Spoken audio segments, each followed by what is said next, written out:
It's Benjie Cole, son of Al Cole from CBS Radio and host of People of Distinction. And on the line with us today, we have Dr. Frank Douglas. And we're going to be discussing his amazing book, Addressing Systemic Discrimination by Reframing the Problem. Now, it's available for purchase through Amazon as well as barnesandnoble.com. But if you guys want to gather everything that Dr. Douglas has in store, you have to head on over to his personal website, frankdouglasbooks.com. There you'll find more information on him, more information on this fantastic narrative, as well as find the hyperlink set up to take you to the purchasing page. So one more time, that's frankdouglasbooks.com. So Dr. Douglas, let's not waste any time. Let's jump right in. Why did you write this book? Interestingly enough, I was sitting at the TV looking at Chauvin's knee on George Floyd's neck. Yeah. And listening to the people on the side pleading with him to stop. And it suddenly occurred to me that there was one individual being killed, George Floyd. Mm-hmm. And as well-meaning as the onlookers were, there was one individual being killed. And that caused me to reflect on my own life experiences, whether in academia or in industry or in the social realm, that whenever I saw discrimination, there was always an aggrieved individual. And invariably, no matter how sympathetic or even empathetic we were, it did not get past the fact that that individual was being harmed. Dr. Douglas, what is the book about? The book is in two parts. The first part is important in that it explains, if you like, the methodology. It lays down three principles. One, focus on the individual. The second one is we need to evolve diversity, equity, and inclusion to a new principle, which I call equity, inclusion, and individual engagement, or individual motivation, if you like.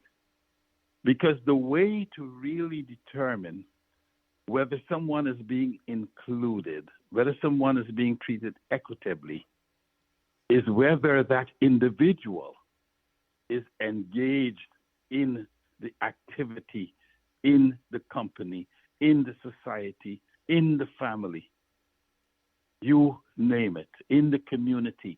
If that person is engaged and motivated to be there, that's the metric of whether they feel that they are being included and they're being treated equitably. So that's the second principle. And the third principle is the important one.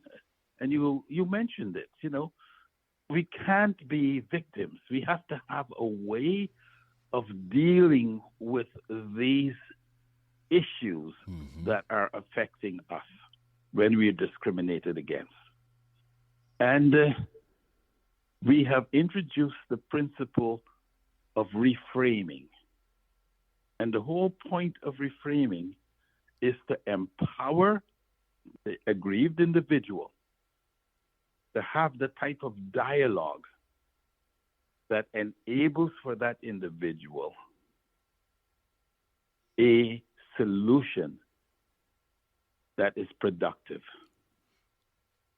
So the three things we introduced in the book, the focus on the individual, extending the concept of DEI, diversity, equity, inclusion, into the principle of equity, inclusion, and individual engagement. And third, using our process, reframing the problem so that the individual is empowered to find a productive solution.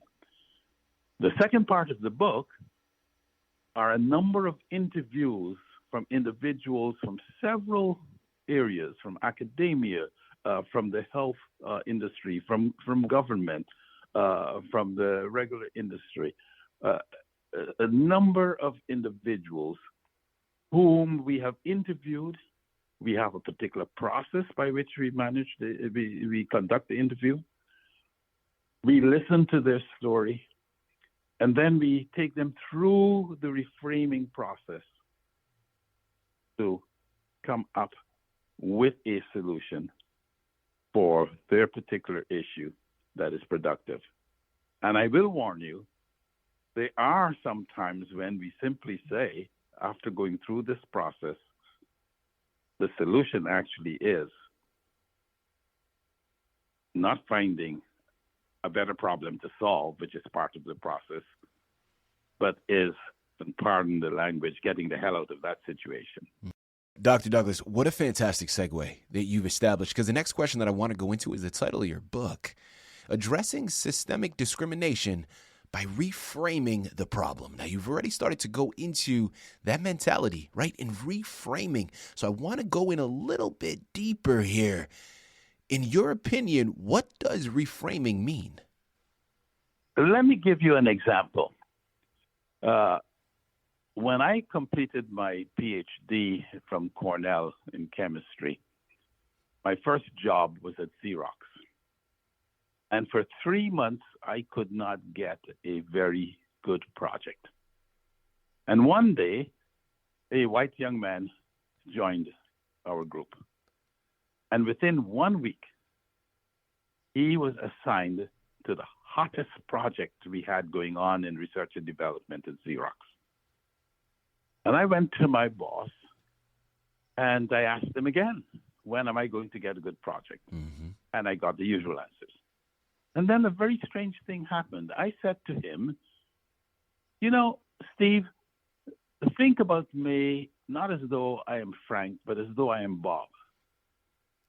And I was astounded.